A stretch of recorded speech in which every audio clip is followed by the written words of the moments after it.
1º de janeiro de 2019.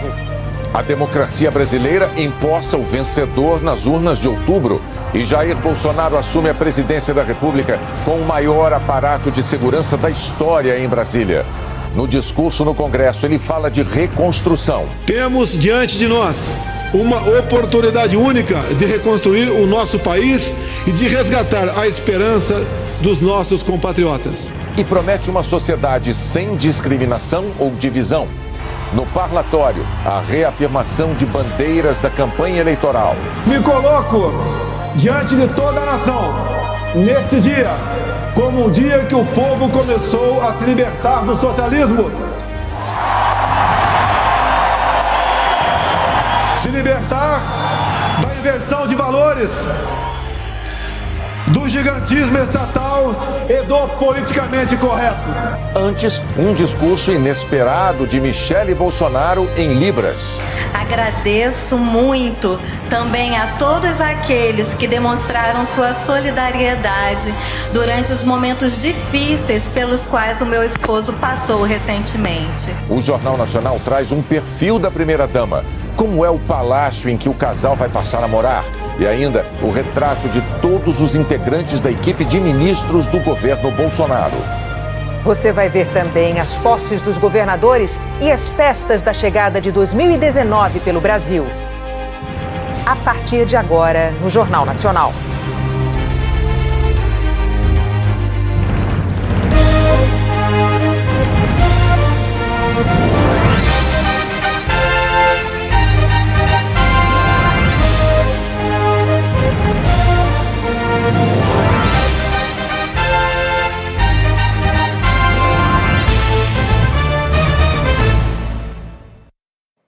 Boa noite. Desde as 3h10 da tarde desta terça-feira, em Brasília, o presidente da República é Jair Bolsonaro. E é da capital federal que o William Bonner apresenta hoje o Jornal Nacional.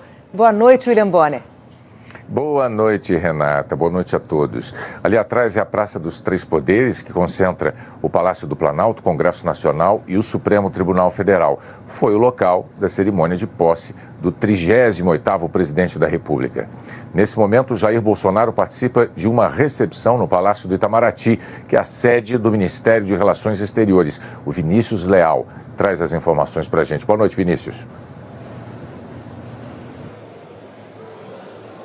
Boa noite, Bonner. Boa noite a todos. Essa última etapa dessa grande cerimônia de posse é aqui no Palácio do Itamaraty. O presidente Bolsonaro recebendo convidados do mundo inteiro, vários presidentes, primeiros ministros, vice-presidentes passaram por aqui. A gente mostra que ainda tem muita gente passando por aqui, já um pouco menos do que algum tempo mais cedo, uma hora mais cedo, estava bastante cheio. A gente conversou aqui com vários presidentes, como do Chile, como o primeiro-ministro de Israel, do Suriname, que disseram que estão aproveitando esse momento no Brasil não só para festejar essa nova posse, para trazer aqui o apoio a Bolsonaro, mas também para fazer negócios. O presidente Bolsonaro foi convidado por Benjamin Netanyahu, primeiro-ministro de Israel, e deve ir a Israel.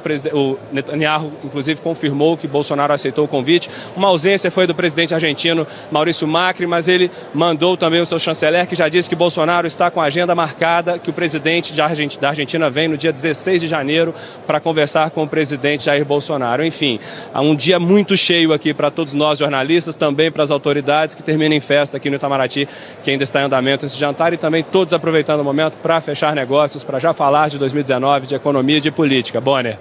Obrigado, Vinícius. Bom, depois desse retrato de momento trazido pelo Vinícius Leal, agora a gente vai ver como é que foi a posse propriamente dita de Jair Bolsonaro. Teve o desfile tradicional em carro aberto, teve o juramento no Congresso e um discurso em que prometeu um pacto nacional e a construção de uma sociedade sem discriminação. A reportagem é do Júlio Mosquera. Desde o início da manhã, o público homenageava Jair Bolsonaro na entrada da residência do Torto, onde ele e a família passaram o Réveillon. Bolsonaro na cabeça! Demais, bom demais! Às 2h23 da tarde, Bolsonaro e a esposa Michele saíram em comboio para a Catedral de Brasília, ponto de partida do cortejo presidencial. Na chegada, o casal cumprimentou o padre João Firmino, que parabenizou o presidente e fez uma breve oração. Dali, Bolsonaro subiu no Rolls Royce, acompanhado de Michele e do filho Carlos. No trajeto na esplanada dos ministérios, quase um acidente. Um dos cavalos dos Dragões da Independência refugou.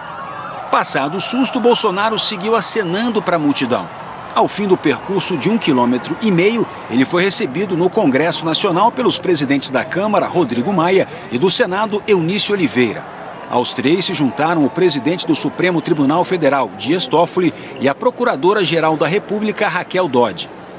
Depois de 7 mandatos consecutivos na Câmara, 28 anos como deputado federal, Jair Bolsonaro volta a fazer o caminho em direção ao plenário.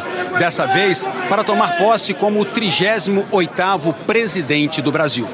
Foi recebido com festa e celulares à mão. Entre os chefes de Estado, os presidentes de Israel, Benjamin Netanyahu, e da Bolívia, Evo Morales. Bolsonaro leu o compromisso constitucional. Prometo manter, defender e cumprir a Constituição. Em seguida, foi a vez do vice-presidente Hamilton Mourão. O senador Eunício Oliveira declarou os dois empossados. Às 3h10, Jair Bolsonaro tomou posse oficialmente como o 5º presidente da República, eleito de forma direta depois da redemocratização. Mostrou bom humor ao concluir o último ato formal, a assinatura do termo de posse. Casado com vocês. Antes de falar aos convidados, mais uma brincadeira. É curtinha. Em quase 10 minutos de discurso, Bolsonaro primeiro agradeceu. Primeiro, quero agradecer a Deus por estar vivo, que pelas mãos de profissionais da Santa Casa Juiz de Fora operaram um verdadeiro milagre. Depois pediu apoio aos parlamentares. Convoco cada um dos congressistas para me ajudarem na missão de restaurar e de reerguer nossa pátria, libertando-a definitivamente do jugo da corrupção, da criminalidade, da irresponsabilidade econômica e da submissão ideológica. Bolsonaro falou em união e respeito. Vamos unir o povo, valorizar a família, respeitar as religiões e nossa tradição judaico-cristã. Combater a ideologia de gênero, conservando nossos valores. O Brasil voltará a ser um país livre das amarras ideológicas. O presidente lembrou o atentado que sofreu e o apoio que recebeu durante a campanha. Quando os inimigos da pátria, da ordem e da liberdade tentaram pôr fim à minha vida, milhões de brasileiros foram às ruas. Uma campanha eleitoral transformou-se em um movimento cívico, cobriu-se de verde e amarelo, tornou-se espontâneo, forte e indestrutível e nos trouxe até aqui. Jair Bolsonaro prometeu lutar contra a discriminação e unir o país. Reafirmo meu compromisso de construir uma sociedade sem discriminação ou divisão. Daqui em diante, nos pautaremos pela vontade soberana daqueles brasileiros que querem boas escolas, capazes de preparar seus filhos para o mercado de trabalho e não para a militância política, que sonham com a liberdade de ir e vir, sem serem vitimados pelo crime, que desejam conquistar, pelo mérito, bons empregos e sustentar com dignidade suas famílias, que exigem saúde, educação, infraestrutura e saneamento básico, em respeito aos direitos e garantias fundamentais da nossa Constituição. Ele voltou a defender a ampliação da posse de armas e proteção à polícia. O cidadão de bem merece dispor de meios para se defender, respeitando o referendo de 2005, quando optou nas urnas pelo direito à legítima defesa. Vamos honrar e valorizar aqueles que sacrificam suas vidas em nome de nossa segurança e da segurança dos nossos familiares.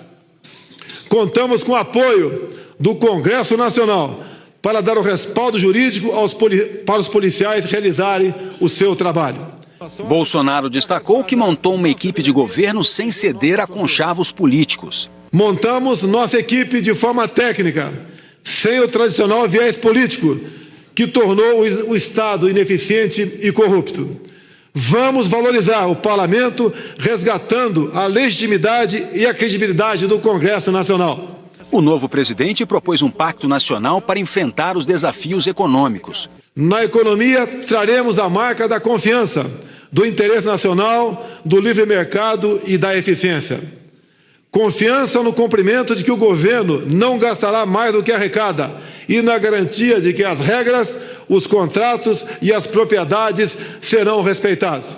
Esses desafios só serão resolvidos mediante um verdadeiro pacto nacional entre a sociedade e os poderes executivo, legislativo e judiciário, na busca de novos caminhos para um novo Brasil. Jair Bolsonaro disse que defender a democracia é prioridade.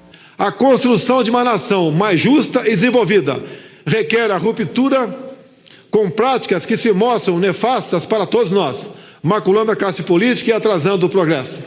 A irresponsabilidade nos conduziu a uma maior crise ética, moral e econômica de nossa história. Hoje começamos um trabalho árduo para que o Brasil inicie um novo capítulo de sua história. Um capítulo no qual o Brasil será visto como um país forte, pujante, confiante e ousado.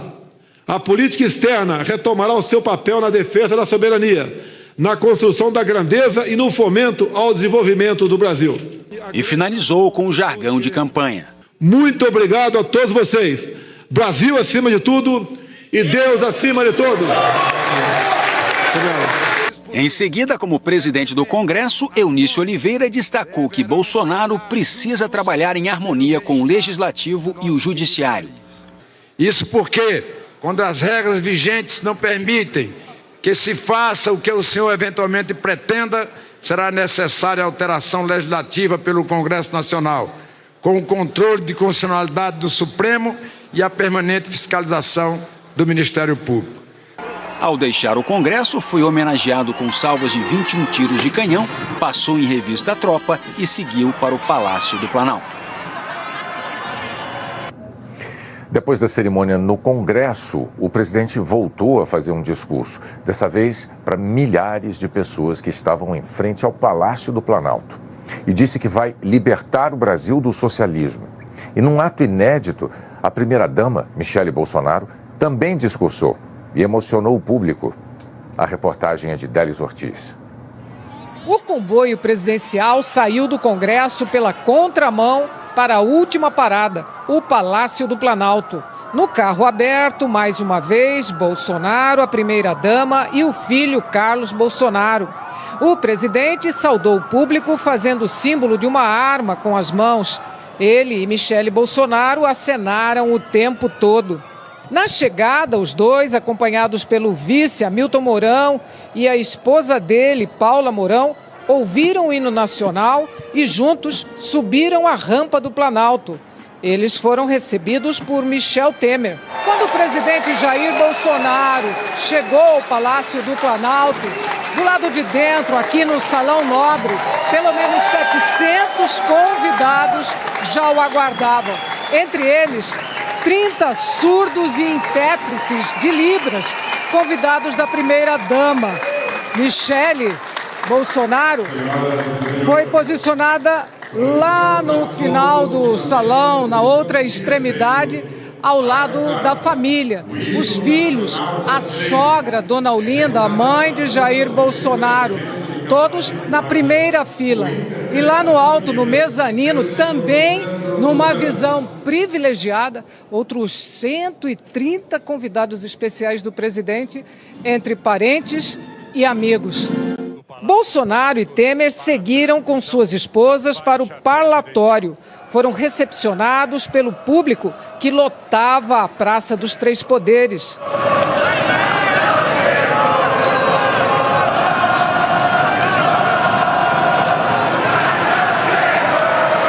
E foi ali, do alto, que Jair Messias Bolsonaro recebeu a faixa presidencial, símbolo do poder em seda verde e amarela, com o brasão da República, diamantes e detalhes em ouro. E pela terceira vez foi executado o hino nacional, acompanhado por um intérprete de Libras. Temer foi embora. O casal Bolsonaro voltou ao púlpito. Michele Bolsonaro quebrou o protocolo e fez um discurso em Libras. Emocionou o público. É uma grande satisfação, um privilégio poder contribuir e trabalhar para toda a sociedade brasileira. As eleições deram voz a quem não era ouvido e a voz das urnas foi clara. O cidadão brasileiro quer segurança, paz e prosperidade. Um país em que sejamos todos respeitados. Gostaria, de modo muito especial, de dirigir-me à comunidade surda, às pessoas com deficiência e a todos aqueles que se sentem esquecidos. Vocês serão valorizados e terão seus direitos respeitados. Tenho esse chamado no meu coração e desejo contribuir na promoção do ser humano. Emocionada, ela beijou o marido. E dali mesmo, do parlatório, o novo presidente da República falou pela primeira vez diretamente para o público na Praça dos Três Poderes. Ele começou fazendo uma reverência ao vice-presidente, que é general. Meu prezado general, com licença.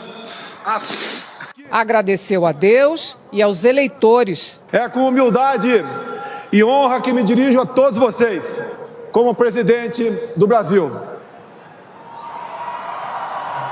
E me coloco diante de toda a nação, neste dia, como um dia que o povo começou a se libertar do socialismo. Se libertar da inversão de valores, do gigantismo estatal e do politicamente correto. As eleições deram voz a quem não era ouvido.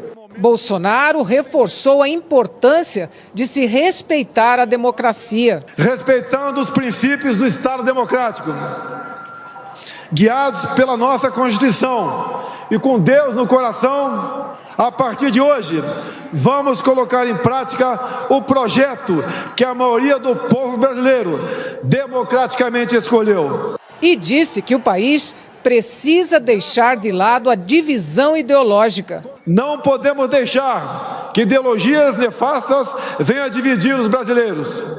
Ideologias que destroem nossos valores e tradições, destroem nossas famílias, alicerce da nossa sociedade. Tudo o que propusemos e tudo o que faremos a partir de agora tem um propósito comum e inegociável: os interesses dos brasileiros em primeiro lugar. Vamos propor e implementar as reformas necessárias. Vamos ampliar infraestruturas, desburocratizar, simplificar, tirar a desconfiança e o peso do governo sobre quem trabalha e quem produz. Também é urgente acabar com a ideologia que defende bandidos e criminaliza policiais.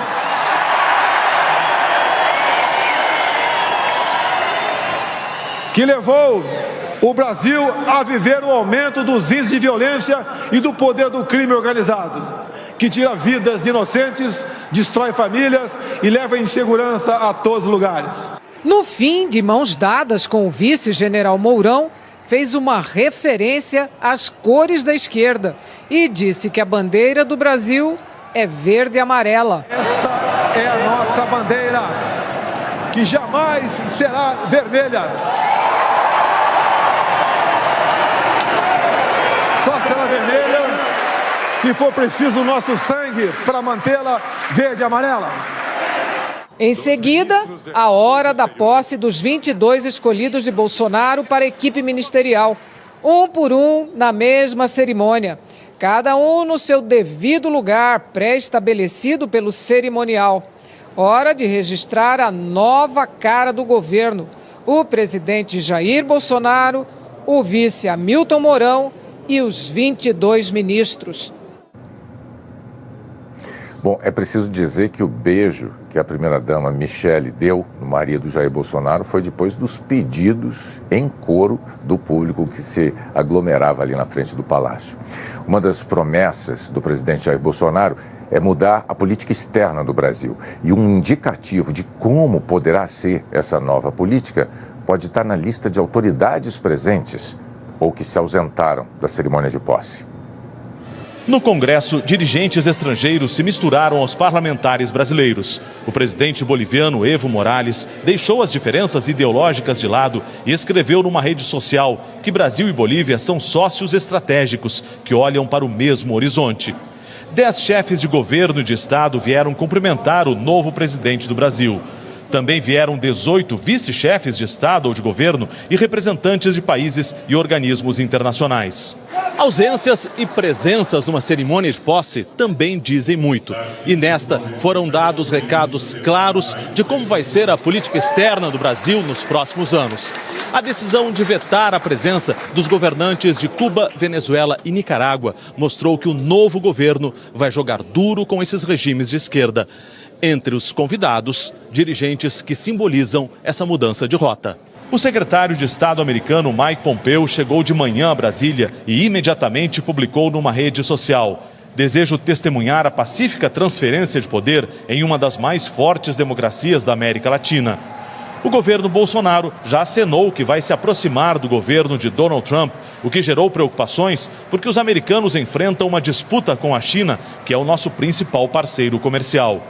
Logo depois do discurso de Bolsonaro no Congresso, o presidente americano Donald Trump publicou uma mensagem numa rede social. Parabéns ao presidente Jair Bolsonaro, que acabou de fazer um grande discurso de posse. Os Estados Unidos estão com você. Em seguida, Bolsonaro agradeceu também numa mensagem. O ministro do Interior da Itália também cumprimentou Bolsonaro. O primeiro-ministro israelense Benjamin Netanyahu, que está no Brasil desde a semana passada, é outro dirigente que representa essa mudança de trajetória. O governo Bolsonaro sinalizou que pode mudar a embaixada brasileira de Tel Aviv para Jerusalém, como fez o presidente americano Donald Trump. A transferência desagrada países muçulmanos que também consideram Jerusalém como uma cidade sagrada. Eles são grandes parceiros comerciais do Brasil. Dirigentes dos países do Mercosul vieram à posse. O argentino Maurício Macri não veio. O presidente do Peru, Martín Vizcarra, que chegou ontem, voltou hoje ao país por questões internas. O futuro do bloco depende muito da posição do Brasil.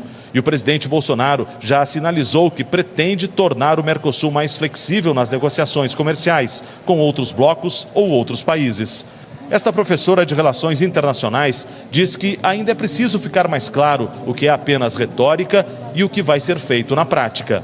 Que as consequências dessa mudança é que nós iremos ter uma posição de distanciamento com alguns dos parceiros, principalmente do governo, de alguns dos governos, especialmente na América Latina, mas eu acho que uma coisa importante é que retoma uma posição da política externa brasileira que é priorizar os seus interesses nacionais e o governo vai tentar implementar uma política que traga reais benefícios. Agora, no começo da noite, os representantes estrangeiros participaram de uma recepção no Itamaraty. O esquema de segurança de Jair Bolsonaro foi o maior já montado para a posse de um presidente no Brasil. Ainda estava escuro quando os carros da Força Nacional seguiram para a esplanada dos ministérios. Desde cedo, atiradores de elite estavam posicionados no alto dos prédios. Uma câmera neste balão permitiu uma visão privilegiada. Aqui embaixo, 4 pontos de revista manual e com detector de metais. Quem trouxe comida em embalagens não transparentes foi proibido de entrar com os alimentos. Em alguns locais, a polícia militar até fatiava frutas. As pessoas tiveram que deixar para trás itens como guarda-chuvas e capacetes, que eram proibidos. Garrafas d'água também não eram permitidas. A água era fornecida pela Companhia de Saneamento de Brasília. Deste ponto é possível ver como foi feita a segurança, com barreiras e estrutura policial. Ao longo do trajeto, policiais colocaram faixas, alertando a população que se encontrasse algo escondido, como uma mochila, ou algo que representasse risco, seria preciso avisar as autoridades de segurança. O aviso falava em materiais escondidos e muito suspeitos. O atentado ao presidente Jair Bolsonaro no dia 6 de setembro mudou protocolos de segurança. A estrutura de proteção foi reforçada. Mesmo assim, o presidente desfilou em carro aberto, contrariando a recomendação do Gabinete de Segurança Institucional. Uma equipe de 46 policiais federais fez a segurança aproximada do presidente. Mísseis antiaéreos guiados a laser faziam parte da estrutura de segurança. O O espaço aéreo foi fechado num raio de 7 quilômetros. 20 caças da FAB ficaram em lugares estratégicos. 6.000 agentes fizeram a segurança da posse. Polícia Federal, Polícia Militar, Força Nacional, Guarda Presidencial. Não foi o maior número de policiais da história, mas foi a posse com mais restrições. Em 2003, para o primeiro mandato de Lula, foram 12.000. Na posse do segundo mandato de Dilma Rousseff, em 2015, a estrutura também foi maior, 8.000 agentes. A partir de agora, a proteção de Bolsonaro passa a ser uma atribuição do Gabinete de Segurança Institucional da Presidência. Brasília se cobriu de verde e amarelo para a posse de Jair Bolsonaro. 115.000 pessoas de vários cantos do Brasil acompanharam o dia da posse. Verde e amarelo em direção à Praça dos Três Poderes. Pessoas em cima das árvores.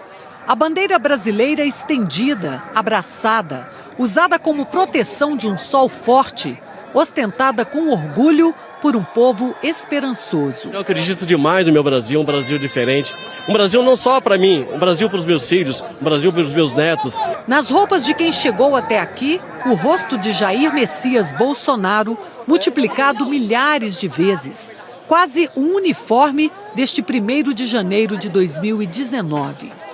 As cores do Brasil vieram de muitos cantos do país, de Pernambuco, Minas Gerais, Rio Grande do Sul. Fizemos 2.300 quilômetros de carro. O orgulho de ser brasileiro hoje está fazendo nosso coração bater mais forte. No espaço reservado ao povo, uma prova da torcida para o novo presidente. Eu vim para cá para poder representar o povo brasileiro, que muitos não puderam vir. O Corpo de Bombeiros ajudou a aliviar o calor, mas teve quem não aguentasse tanto tempo de pé. Na hora do hino, coro.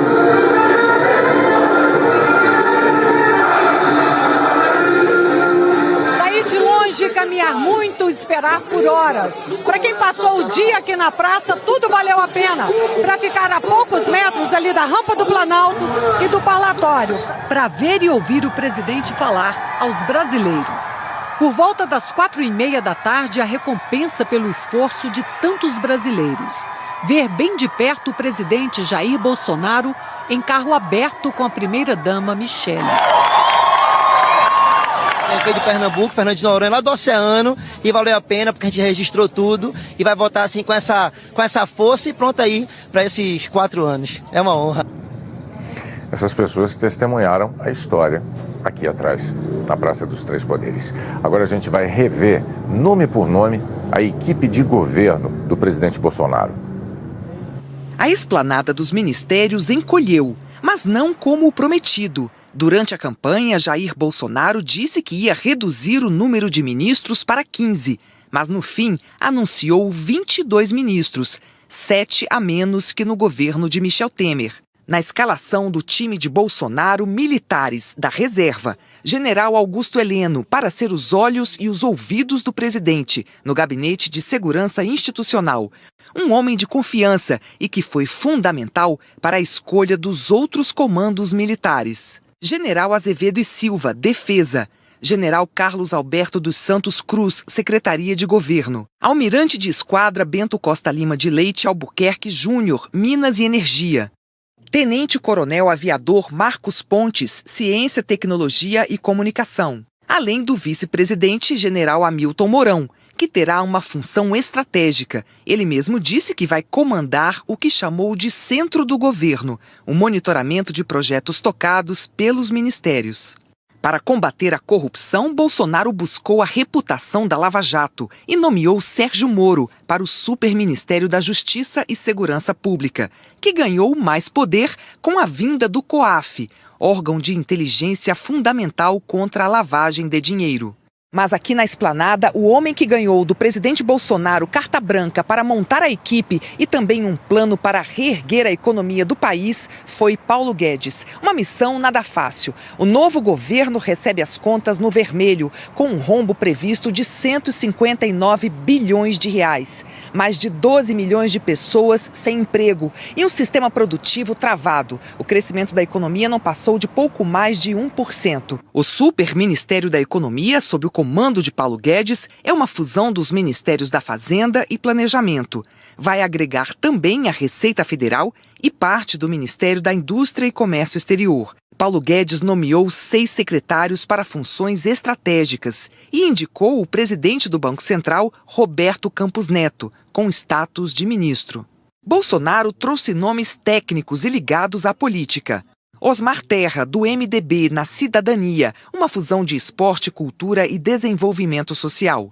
Gustavo Canuto, servidor público, desenvolvimento regional, uma fusão dos Ministérios da Integração Nacional e Cidades. Tereza Cristina, do Democratas, na agricultura. O diplomata Ernesto Araújo, nas relações exteriores. Luiz Henrique Mandetta, do Democratas, na saúde.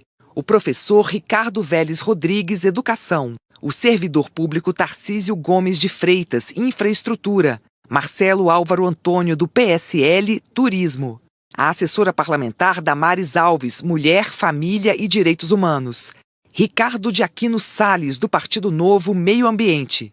André Luiz de Almeida Mendonça, Advocacia Geral da União. Wagner Rosário, funcionário de carreira da Controladoria Geral da União na Transparência. Gustavo Bebiano, do PSL, Partido do Presidente, para a Secretaria-Geral da Presidência. E na Casa Civil, Onyx Lorenzoni, do Democratas, que coordenou o governo de transição e preparou o terreno para formar a base aliada no novo Congresso.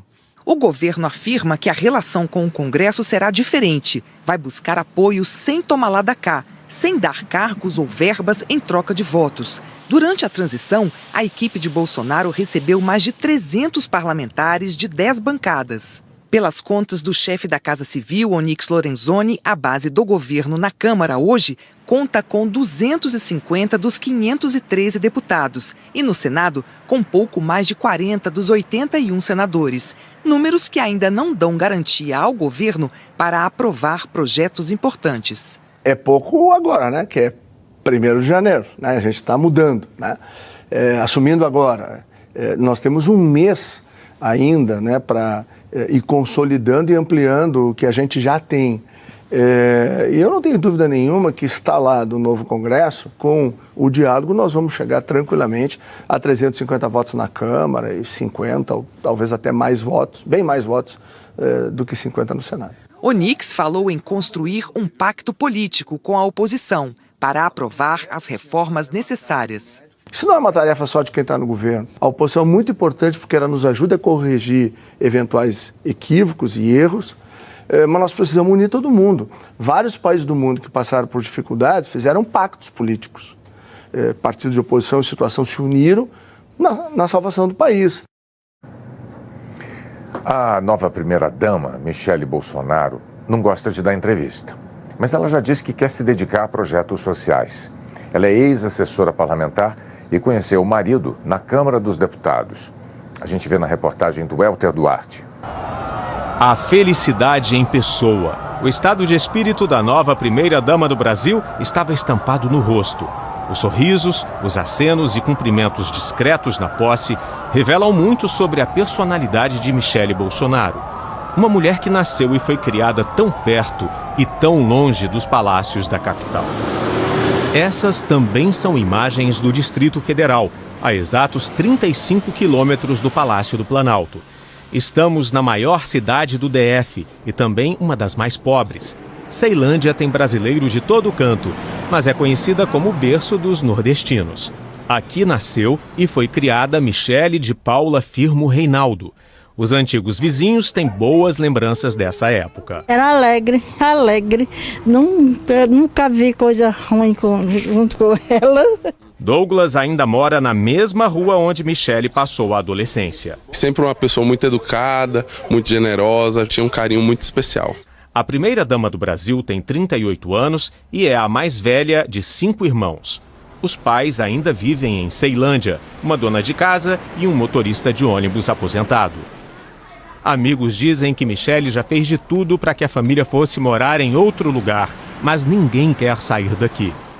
A história da menina Michele é bem parecida com a história de tantas outras meninas que vivem em bairros da periferia das grandes cidades brasileiras. Aqui em Ceilândia, ela sempre estudou em escola pública, concluiu o ensino médio e precisou ajudar a mãe nas despesas de casa. A jovem, que seria a primeira dama do Brasil, tinha muita energia e foi à luta. Trabalhou num supermercado, numa indústria de alimentos. Aliás, o primeiro emprego com carteira assinada. Em 2004, Michele conseguiu emprego de secretária parlamentar na Câmara. O encontro com o então deputado Jair Bolsonaro foi em 2006.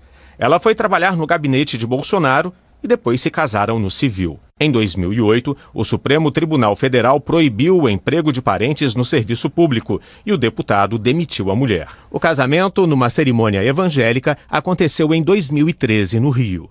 Michele já tinha uma filha de um relacionamento anterior, Letícia, agora com 16 anos. E depois eles tiveram Laura, hoje com 8 anos. Os amigos mais próximos dizem o mesmo sobre Michele Bolsonaro. Ela é uma mulher doce, simples, tímida e, ao mesmo tempo, uma mulher forte, decidida. Como mãe, é linha dura. Como esposa, também. Dentro de casa, ela dita as regras. Michele se manteve firme depois do atentado a Bolsonaro em Juiz de Fora, em setembro. E foi firme também no período em que o então candidato foi liberado do hospital e fez a campanha em casa, em pleno segundo turno. A deputada eleita Joyce Hasselmann, do PSL, viu de perto como Michele estabeleceu limites. Ela já deixou bem claro, o espaço da casa é meu, quem manda aqui sou eu. Ela criou ali, né, um espaço e algumas vezes, né, eu chegava lá, tava o cheirinho do jantar, assim, que ela estava lá conduzindo o jantar, e ele separado na sala ao lado, reunindo as pessoas. Durante a campanha, Michele ficou nos bastidores. Ela evitava entrevistas a todo custo. Deu depoimento apenas uma vez no programa eleitoral. E ao Jornal Nacional, numa das raríssimas entrevistas que concedeu, ajudou a suavizar a imagem do marido antes das eleições. É uma infelicidade de quem fala que ele é racista, que ele é machista, que ele é homofóbico. Isso é tudo mentira. Infelizmente são rótulos que não são verdades. No discurso da vitória, Michele preferiu mais uma vez a discrição. Você quer falar? Até na igreja que frequenta, num culto que celebrou a vitória do marido. Primeiro ela lerá aqui Provérbios 4, 25 a 26. Eu? É você. Michele já disse que concorda com 99% das ideias do marido, mas também que já discordou da forma como ele usou as palavras em certas ocasiões. Agora que os bastidores da campanha ficaram para trás, ela avisa: não será uma primeira-dama decorativa, vai assumir o protagonismo no que é sua grande paixão, a assistência social. A primeira-dama nasceu numa família católica e se tornou evangélica na adolescência. No Rio, ela frequenta a Igreja Batista Atitude e, durante anos, se dedicou a ações sociais. Hoje, a Michele ajuda nos trabalhos sociais, com distribuição de alimentos, festas de final de ano para instituições carentes e também ajuda no Ministério de Surdos, que a gente chama de Incluir. Tive essa aproximação com as pessoas com deficiência, os surdos. Eu tenho um tio surdo também. E tenho muito amor por essa comunidade. E quero fazer o melhor. No fim de setembro, ela participou da formatura da trupe Miolo Mole, um grupo que leva alegria a crianças internadas em hospitais. Em dezembro, ajudou a organizar uma festa de Natal para crianças pobres de Duque de Caxias, na Baixada Fluminense. Sem alarde, Michele Bolsonaro já está fazendo articulações em Brasília para botar em prática um projeto social para o governo do marido. A primeira ação começou já na posse. A estilista Marie Lafayette criou os 2 vestidos que a primeira-dama usou hoje.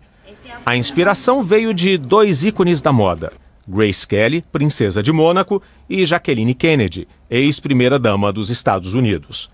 Marie já tinha sido responsável pelo vestido do casamento de Michele, mas para ganhar a preferência da primeira-dama nesse momento único, a estilista fez a proposta certeira. Falei pra ela, poxa, eu tive uma ideia, por que a gente não junta esses vestidos todos que você vai ter que usar, porque existe um protocolo também de se vestir em eventos oficiais, depois esses vestidos podem ser vendidos, leiloados, e aí ela vai escolher instituições que sejam do agrado dela, que, enfim, né, que toquem o coração dela para que ela faça essas doações. Eu tenho muitos planos, muitos projetos e eu peço para Deus que venha nos abençoar, que possamos ter sabedoria, discernimento para conduzir tudo isso. Eu sei que é difícil, que não é fácil, pelo momento que o Brasil está passando, mas vamos pedir sabedoria e discernimento para cada dia a gente saber lidar com o novo, né?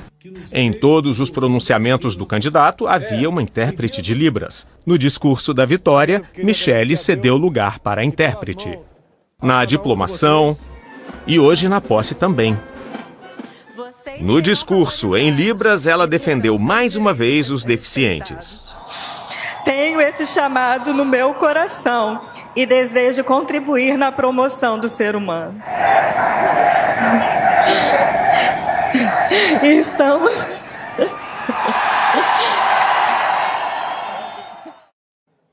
A seguir, as cerimônias de posse de governadores pelo Brasil. A nova casa da família Bolsonaro.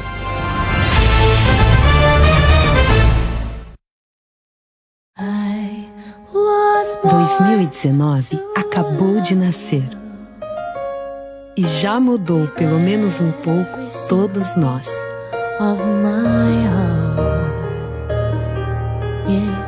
2019 é um recém-nascido. E todo bebê é um bebê Johnson's. Então, um feliz ano Johnson's. Mais puro e mais inspirador.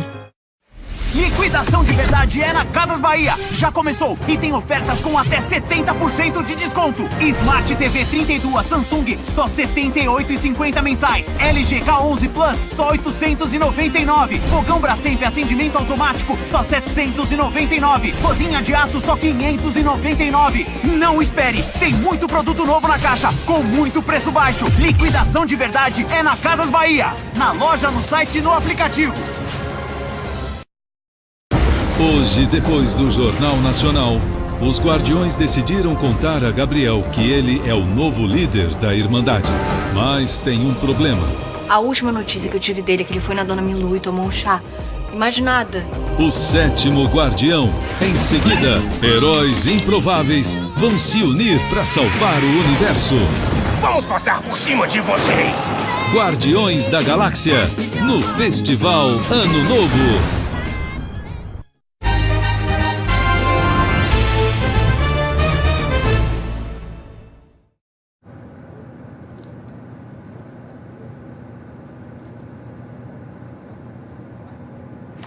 A família do presidente vai morar no Palácio da Alvorada, que recentemente passou por uma reforma. Quem conta é a repórter Giovana Teles. Se tem um lugar onde Brasília concretamente começou, foi aqui. Pensado para ser a casa do presidente da República, o Palácio da Alvorada foi a primeira construção definitiva da nova capital, em 1958, antes da cidade ficar pronta. Foi onde o arquiteto Oscar Niemeyer criou as colunas que se tornaram conhecidas mundo afora. O desenho delicado deu leveza ao concreto e ao mármore que parecem sustentar a casa inteira no ar. O primeiro morador foi Juscelino Kubitschek, que batizou o palácio Alvorada. Por onde se anda tem algo que encanta. O jardim que se estende até ao Lago Paranoá. A capela com o interior todo feito por Athos Bulcão. As iaras de Alfredo Sesquiati recebem quem chega ao palácio, que passou por uma restauração inédita nos últimos 2 anos. A família do novo presidente vai encontrar os ambientes internos e os móveis do jeito que Oscar Niemeyer e a filha, a designer Ana Maria Niemeyer, projetaram. A primeira-dama, Michele Bolsonaro, conheceu a nova casa depois da eleição do marido, já com tudo restaurado. No térreo, a parte reservada para os compromissos oficiais do presidente, com salas de reunião, de jantar. No piso superior, a ala para a família, com 8 quartos que não puderam ser filmados. Michele também foi à cozinha, ao cinema. Na época, ela disse que preferia um lugar menor para morar com a família. Depois da decisão de se mudar para Alvorada, a gente não teve mais autorização para entrar no palácio. E a assessoria da primeira-dama não informou se Michele pretende fazer alguma modificação. Nós estivemos no Alvorada em novembro, logo depois que a restauração ficou pronta, e registramos o trabalho feito. 400 móveis e objetos foram recuperados. Essa mesa, que acompanhou recepções importantes ao longo dos anos, voltou para o seu lugar. Sofás e poltronas, móveis assinados por grandes designers brasileiros e estrangeiros, voltaram às salas onde o presidente pode conversar com visitas, fazer reuniões com autoridades. Em 60 anos, Alvorada recebeu dezenas de chefes de Estado. Barack Obama foi com a família, elogiou o palácio e as filhas gostaram dos moradores permanentes de lá, as emas. Coquetéis e jantares também com Bill Clinton, George Bush, Fidel Castro, Angela Merkel, a rainha Elizabeth II da Inglaterra e o herdeiro, Príncipe Charles. Na construção de mais de 6.300 metros quadrados, obras de arte de grandes nomes brasileiros e objetos históricos estão em todos os espaços. As obras de arte, objetos valiosos que estão no Palácio da Alvorada, não têm uma avaliação de preço. A maioria foi encomendada exclusivamente para o palácio. Valem muito, muito mais que um valor monetário. Quem ocupa a presidência da República mora com um pouco da história da arte, do design, da identidade brasileira. Na sala de música, o piano meia cauda foi presente de Tom Jobim. Com Vinícius de Moraes, ele compôs a Sinfonia da Alvorada para Brasília. Salas de reuniões têm tapeçarias desenhadas por Di Cavalcanti e tecidas na França, especialmente para o palácio. No Salão Nobre, esculturas de 2 metros de Victor Brecheret. Entre objetos de valor e históricos, a louça chinesa do século XVIII, feita sob encomenda pela coroa portuguesa, trazida para o Brasil por Dom João VI e Carlota Joaquina. O tamanho, o traçado impressionam de perto ou de longe. E o próprio Niemeyer dizia que alguém podia gostar ou não dos palácios de Brasília, mas não podia dizer que viu antes coisa parecida.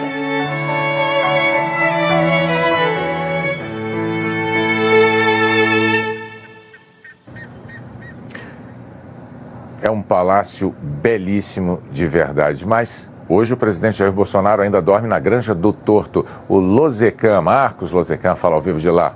Boa noite, Lozecan. Boa noite, Bonner. Boa noite a todos que nos assistem. Aqui você está vendo o finalzinho do comboio que está trazendo o presidente Jair Bolsonaro. E, portanto, ele acabou de chegar aqui na Granja do Torto, que fica a mais ou menos uns 20 minutos lá do Itamaraty, onde teve aquela grande recepção para ele. Muita gente passou por aqui hoje e perguntou por que a Granja do Torto, que é uma residência oficial, mas é uma residência mais simples. Aqui tem quadra de esporte, tem churrasqueira, mas não tem toda aquela pompa. A explicação também é muito simples. O presidente disse que poderia ter ido para o Palácio da Alvorada, como o ex-presidente Michel Temer chegou a sugerir, até porque ele não morava lá no Alvorada, ele estava no Jaburu, mas quebraria uma certa liturgia do cargo, quebraria assim um certo o simbolismo que existe. Aquele é o palácio do presidente empossado. Então ele preferiu ficar neste palácio e agora, ao longo desta semana, até sexta-feira no máximo, deve se mudar para o Alvorada, onde deverá viver nos próximos 4 anos. Bonner. Obrigado, Marcos Lozecan, trazendo para a gente as informações ao vivo ali da Granja do Torto, com a chegada do presidente, agora empossado, presidente Jair Bolsonaro. E antes de passar a tratar das posses de governadores, eu peço licença, Renata Vasconcelos, para a gente dar aqui uma ideia da complexidade do nosso trabalho nesse 1º de janeiro aqui em Brasília. É para você receber todas as informações da posse presidencial.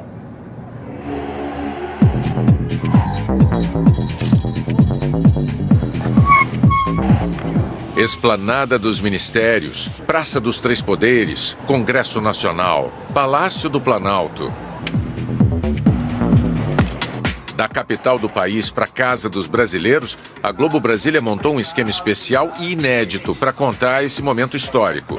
Os nossos repórteres estão trabalhando em mais de 20 pontos ao vivo. Jair Bolsonaro passou amanhã aqui na residência oficial do Torto. Ele vai passar em revista a tropa, agora como presidente do Brasil. Estamos aqui no Palácio, do lado de dentro. 45 equipes produzindo imagens nas ruas e ainda um pool de 11 emissoras. Já simula como vai ser. Alô, Jax? Te ouvindo. O nosso time na capital foi reforçado com profissionais do Rio e de São Paulo. São mais de 300 jornalistas e técnicos da Globo News e do G1. O espaço aéreo vai ser fechado aqui num raio de 7 quilômetros, dessa região. O Brasil terá, a partir de hoje, um novo presidente da República. Começa agora a transmissão ao vivo da posse do 38º presidente do Brasil, Jair Bolsonaro. Historicamente, sempre que o Jornal Nacional sai do estúdio para fazer uma transmissão ao vivo, ao ar livre, como essa que a gente está fazendo hoje aqui em Brasília, uma das primeiras providências é estender centenas e centenas de cabos como esses até um caminhão de externa. Esse caminhão era responsável por mandar som e imagem daqui para a emissora. Aqui em Brasília, esse ano, não tem caminhão de externa. Nós estamos fazendo a chamada produção remota.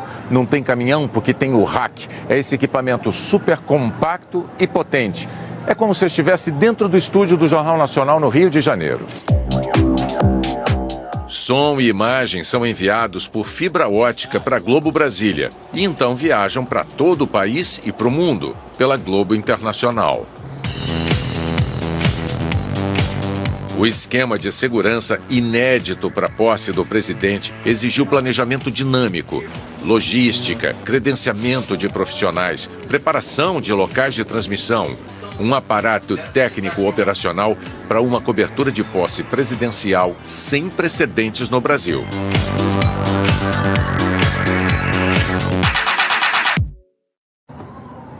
Daqui a pouco o Bonner volta a conversar com a gente ao vivo. Vamos falar então agora das posses dos governadores. Em São Paulo, João Dória, do PSDB, assumiu o cargo pela manhã. O governador eleito chegou à Assembleia Legislativa de São Paulo pouco antes das 9 da manhã. A cerimônia de posse foi rápida.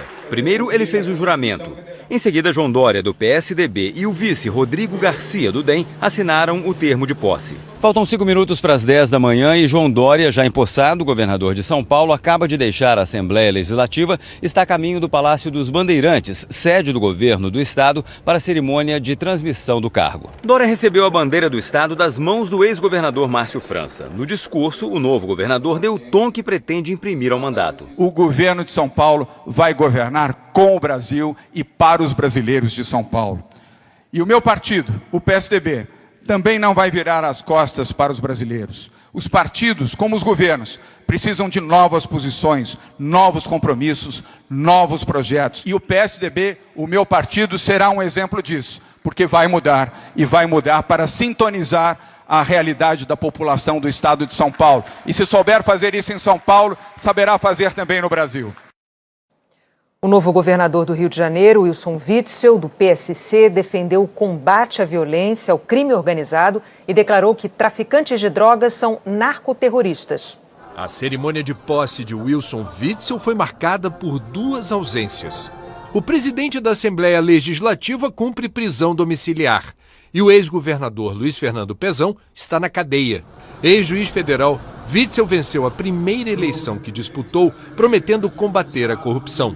No discurso de posse, o novo governador do Rio confirmou os dois principais objetivos de sua administração: recuperar a economia do estado e combater o crime organizado. Usarei todos os meios e conhecimentos para derrotar o crime organizado. São narcoterroristas e, como terroristas, serão tratados. Não menos desafiadora será a retomada do crescimento econômico, com geração de emprego e de renda. Num dos decretos já assinados, Witzel determina a redução de 30% das despesas em várias secretarias. No Espírito Santo, o governador Renato Casagrande, do PSB, tomou posse à tarde. É a segunda vez que ele assumiu o cargo. Durante o discurso, defendeu o equilíbrio das contas públicas. Temos um compromisso inarredável com o equilíbrio fiscal. Assumir com os capixabas o compromisso de trabalhar sem descanso para melhorar a vida das pessoas em todas as regiões do estado. Em Minas Gerais, Romeu Zema, do Partido Novo, prometeu conter a crise fiscal do estado. Romeu Zema, único governador eleito pelo Partido Novo, tomou posse no plenário da Assembleia de Minas. Na transmissão do cargo, recebeu o colar da Inconfidência das mãos de Fernando Pimentel, do PT. O novo governador é estreante na política, é formado em administração e vai herdar um estado com sérios problemas de caixa. Desde fevereiro de 2016, os salários dos servidores são parcelados e eles ainda não receberam o 13º. A previsão de déficit nas contas correntes ultrapassa os 30 bilhões de reais em 2019. E se nada for feito, passará de 100 bilhões nos próximos anos. Em seguida, Zema foi à cidade administrativa, sede do governo, onde recebeu os cumprimentos do público e inaugurou a nova gestão. Romeu Zema suspendeu a viagem que faria a Brasília para participar da posse do presidente Jair Bolsonaro. Ele alegou que precisa economizar recursos e que não iria usar o avião do governo de Minas.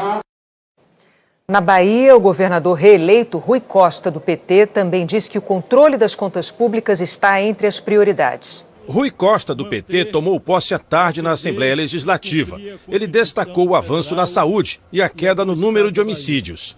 E disse que a prioridade no segundo mandato será melhorar a qualidade do ensino da rede estadual. Em 2017, o ensino médio do estado ficou em último lugar no país, segundo o Ministério da Educação.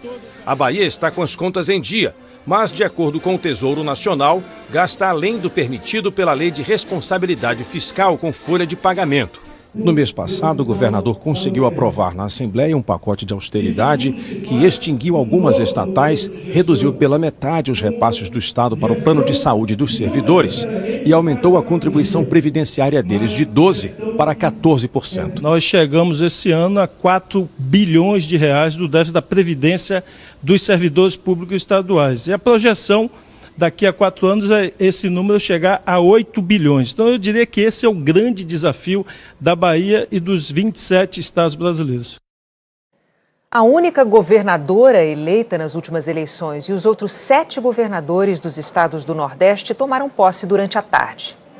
Na Assembleia Legislativa, o governador reeleito do Ceará, Camilo Santana, do PT, agradeceu a confiança da população e pediu apoio aos parlamentares. A cerimônia foi aberta ao público em Sergipe. O governador reeleito, Belivaldo Chagas, do PSD, disse que não vai tolerar favorecimentos nem ilicitudes.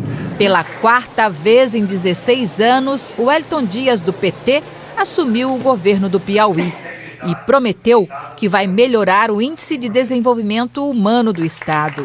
Aqui no Recife, o governador Paulo Câmara, do PSB, tomou posse para o segundo mandato numa cerimônia rápida na Assembleia Legislativa de Pernambuco. Nós vamos focar muito na melhoria dos serviços oferecidos à população, seja na saúde, seja na segurança, na educação. Na Paraíba, João Azevedo, do PSB, foi empossado no Teatro Pedra do Reino. Ele disse que o governo vai investir em tecnologia.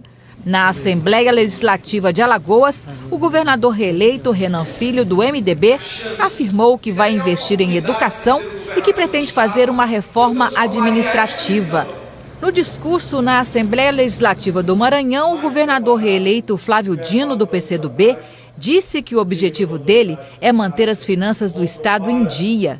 A única mulher eleita nas últimas eleições para governar um estado tomou posse na Escola de Governo do Rio Grande do Norte. Fátima Bezerra, do PT, falou sobre os principais desafios do governo. Nosso foco, em primeiro lugar, vai ser trabalhar arduamente para regularizar o pagamento dos servidores públicos estaduais. No Distrito Federal e nos estados do Centro-Oeste, as cerimônias de posse marcaram as estreias de 3 governadores. Conhecido pelo ritmo frenético, Ibanez Rocha, do MDB, começou o dia na missa. Depois, na Câmara Legislativa, o governador mais votado do Centro-Oeste quebrou o protocolo e tomou posse ao lado do filho de 13 anos. Recebeu a faixa no Palácio do Buriti e deu posse aos secretários na praça.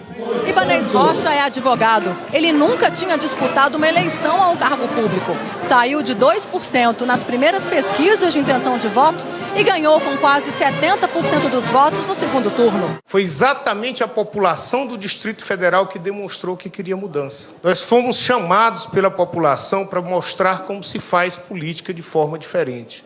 Política com P maiúsculo, pensando primeiro nos mais pobres. Em Goiás, quem tomou posse foi Ronaldo Caiado, do DEM, numa cerimônia que contou com a presença da Procuradora-Geral da República, Raquel Dodge, que é goiana. Caiado, produtor rural e ex-senador, assumiu o governo pela primeira vez, defendendo transparência e tolerância zero para corrupção e violência.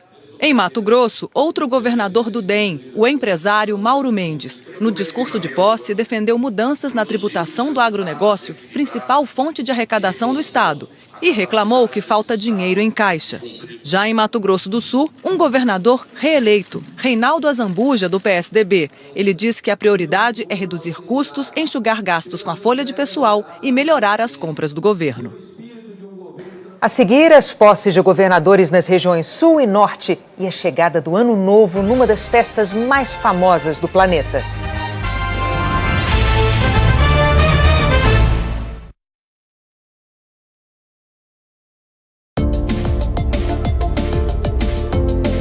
Os bastidores das histórias que a gente conta. As memórias das histórias que a gente conta. As emoções das histórias que a gente conta. Tudo sobre as histórias que a gente conta. Resumo de novelas, o que vem por aí, bastidores com famosos e muito mais. gshow.com. Entre e acompanhe as histórias das histórias que a gente conta.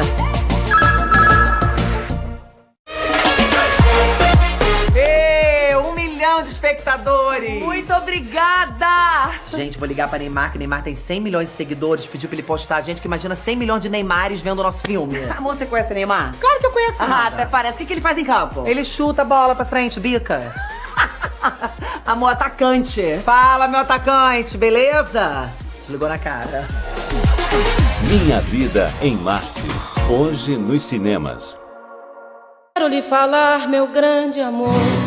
Não há liberdade de expressão. Das coisas que aprendi nos discos. Então nós vivemos vigiados. Quero lhe contar como eu vivi. O que a senhora tem contra os militares? E tudo o que aconteceu comigo. Dia 8. Por isso, cuidar do meu... Eu quero ser livre. A única coisa que eu quero fazer na minha vida é poder cantar. Minissérie em 4 capítulos. Elis.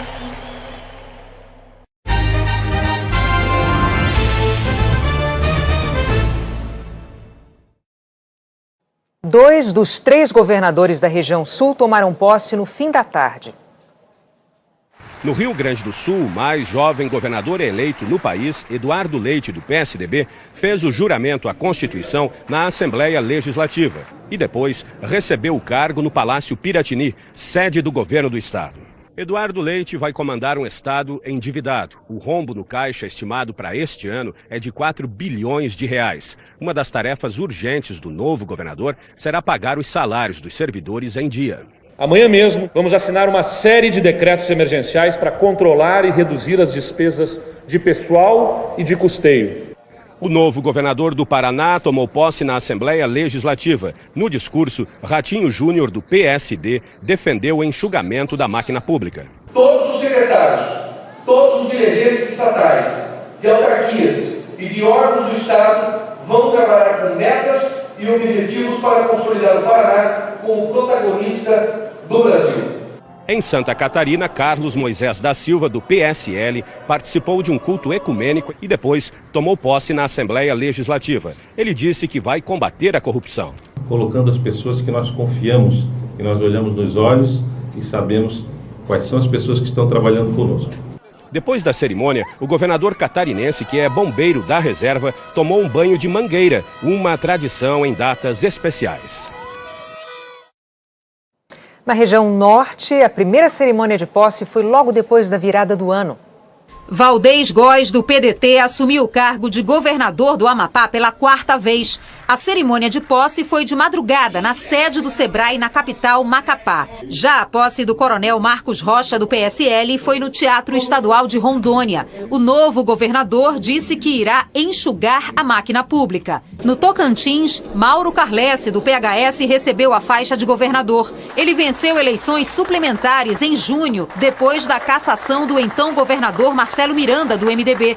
E em outubro foi reeleito. Carlesse prometeu cumprir as leis e a Constituição. No Pará, Helder Barbalho, do MDB, recebeu a faixa da primeira-dama, Daniela Barbalho, porque o ex-governador Simão Jatene não participou da solenidade. Helder disse que segurança é uma prioridade, que vai pedir o apoio da Força Nacional para ajudar a combater a violência no Pará.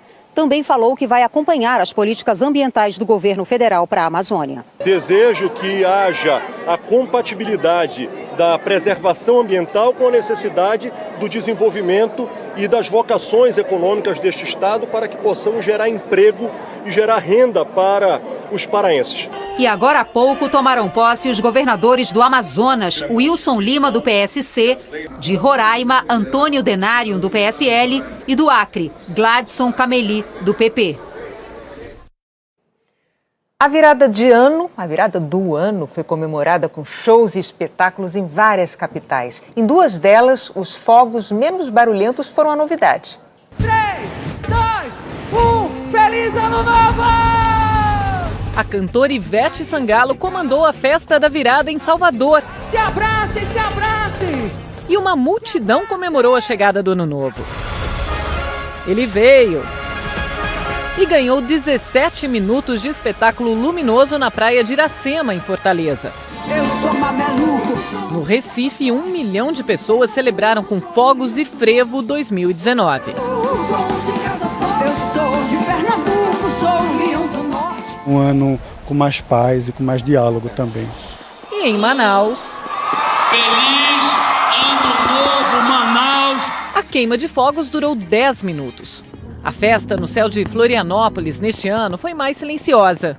A prefeitura preferiu fogos de artifício com menos barulho para não incomodar as pessoas e os animais. 3, 2, 1. Em São Paulo, a ideia foi a mesma. O Réveillon da Paulista teve música, muito brilho e um pouco menos de barulho. Tô achando deslumbrante, é a primeira vez que eu vim aqui. A queima de fogos foi com bombas de efeito visual, que, segundo a prefeitura, emitem 80% menos de ruído. A Avenida Paulista é cheia de prédios comerciais, mas também tem gente que mora aqui, bem perto do palco. Esse apartamento fica a 100 metros de distância, no 12º andar. A vantagem é que dá para ver tudo do conforto de casa. Agora, o que não é tão bom assim é o barulho. Teve um pouco menos de barulho, mas eu acho que ainda fez muito barulho. Mas a Denise admite que gosta de ver os fogos da janela. Os fogos é uma coisa que a gente se diverte, que é bonito e tal.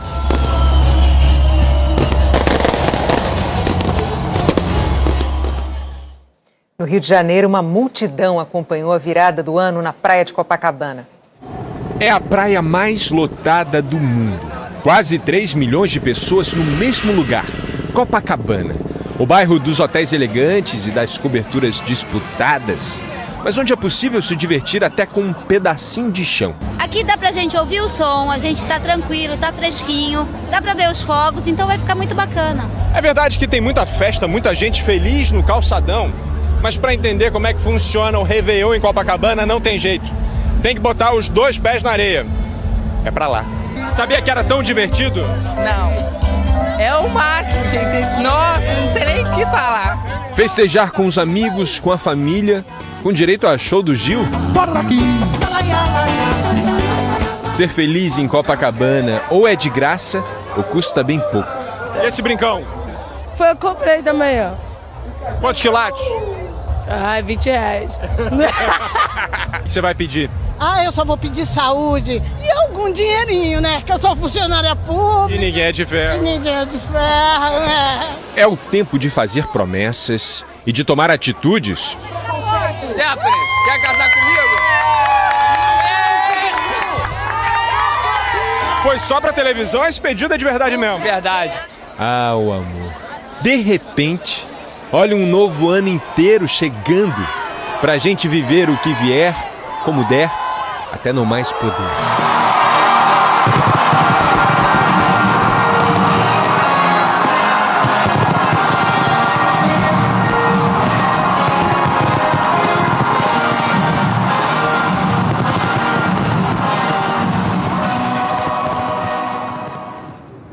Uau! A seguir tem novas informações sobre o dia da posse do presidente Jair Bolsonaro. E a prisão do homem que agrediu a ex-mulher e matou o namorado dela em Cuiabá.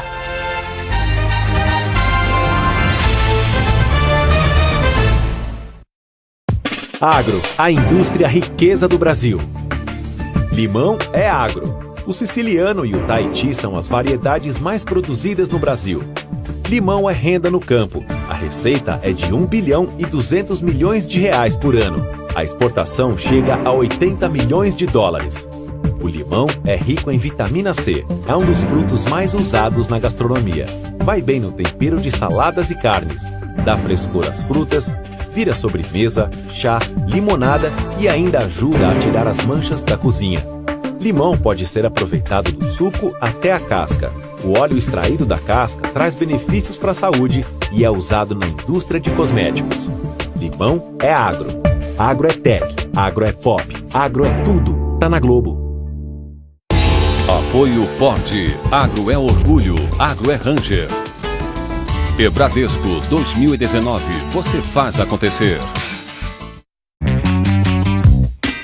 Nós fomos selecionados, a nossa banda foi chamada pro teste. Nós vamos ficar famosos, muito famosos. Os detetives mais divertidos do Brasil estão de volta aos cinemas. Tudo de bom. Minha santinho do céu, cadê todo mundo? Expo Bruxo. Um filme para você e toda a sua família se aventurarem nessas férias. Seu tempo acabou, Máximo. DPA 2, O Mistério Italiano. Hoje, nos cinemas. Os Guardiões decidiram contar a Gabriel que ele é o novo líder da Irmandade. A gente vai fazer a revelação a ele hoje no casarão. E ele, depois disso, vai ter uma conta da fonte. E tudo vai voltar ao normal. Só tem um problema. Cadê você, Gabriel? Daqui a pouco, A última notícia que eu tive dele é que ele foi na Dona Milu e tomou um chá. E mais nada. o 7º Guardião.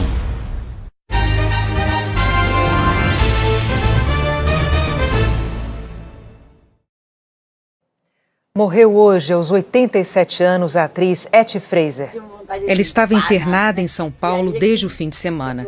O hospital não divulgou a causa da morte. A atriz nasceu no Rio de Janeiro, se formou em letras e dedicou a vida aos palcos. Foi uma das fundadoras do Teatro Oficina em São Paulo. Também fez cinema e televisão. Na Globo, Etty Fraser participou de Torre de Babel em 1998. O corpo da atriz vai ser cremado amanhã na capital paulista. A polícia de Mato Grosso prendeu o homem que raptou a ex-mulher e matou o namorado dela. José Antônio de Assis estava numa chácara em Pontes e Lacerda, no oeste do estado, com um filho que teve com Larícia Reis.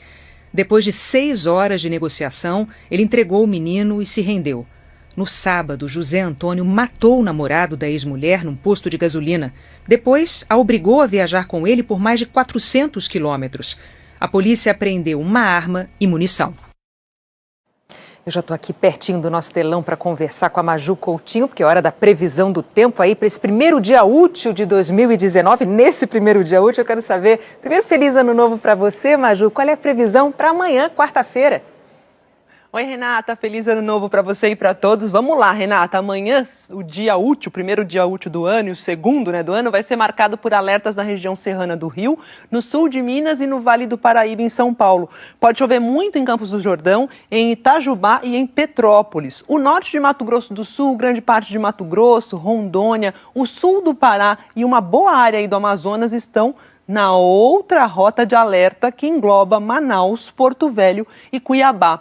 Mas pode cair uma chuva significativa também em Brasília, em Palmas, Belo Horizonte, aí no Rio, onde vai fazer 38 graus, e até mesmo aqui em São Paulo. Serão as típicas pancadas isoladas, mas que jamais devem ser menosprezadas, pois podem chegar aí com força a vários pontos do país. Dia sem nenhuma chuva em Santa Catarina, aqui nessa área do Rio Grande do Sul, também num bom pedaço do Espírito Santo, norte de Minas, avançando por um bom pedaço do Nordeste e lá em Roraima. 34 graus em Boa Vista, que é a mesma máxima de Vitória, 32 em Floripa, 31 em Salvador e 37 em Porto Alegre, que receberá o bafo quente canalizado pela primeira frente fria do ano, que é composta aí por uma massa de ar frio que vai empurrando uma de ar quente. Amanhã a frente vai estar no sul do Uruguai. Na quinta, ela começa a viagem aqui pelo Brasil, aportando na região sul e levando bastante chuva aqui para a fronteira. Sexta, ela avança em direção ao litoral paulista e ajuda a espalhar a chuva por áreas do sul e do sudeste. Por isso que Porto Alegre sai do sol, Renata, e dos 37 graus amanhã, e sexta-feira vai ter 25 só com chuva. Tá certo, obrigada, Maju, até amanhã. E agora a gente volta ao vivo a Brasília com William Bonner. Bonner. Então, Renata, eu volto para dar já a seguinte notícia. Agorinha há pouco foi publicado no Diário Oficial o primeiro decreto assinado pelo presidente Jair Bolsonaro. Esse decreto eleva o valor do salário mínimo de R$ 954 para R$ 998. Esse novo valor já vale a partir de hoje. E, enfim, é a notícia que tínhamos daqui para encerrar. Eu só queria fazer mais uma observação. É sempre muito prazeroso quando a gente, no exercício do jornalismo, experimenta a beleza do trabalho que foi esse que foi feito aqui ao longo de todo o dia em Brasília por tantos e tantos colegas, e não só da Globo. O jornalismo é feito por nós na Globo com paixão, com amor, a gente gosta de fazer. Mas tem muitos jornalistas de outras empresas trabalhando aqui também e com o mesmo prazer. Eu acho que isso é um elogio para a nossa profissão, às vezes tão incompreendida. O jornalismo é uma profissão muito bonita, é mais do que isso, é necessária. E quando a gente mostra um dia histórico como esse de hoje, é sempre muito bom. Até amanhã. Amanhã eu estou aí com você. Até amanhã, Bonner. É muito bom e importante não só para quem faz, mas também para quem assiste. Até amanhã. O Jornal da Globo é depois de Festival Ano Novo. E o Jornal Nacional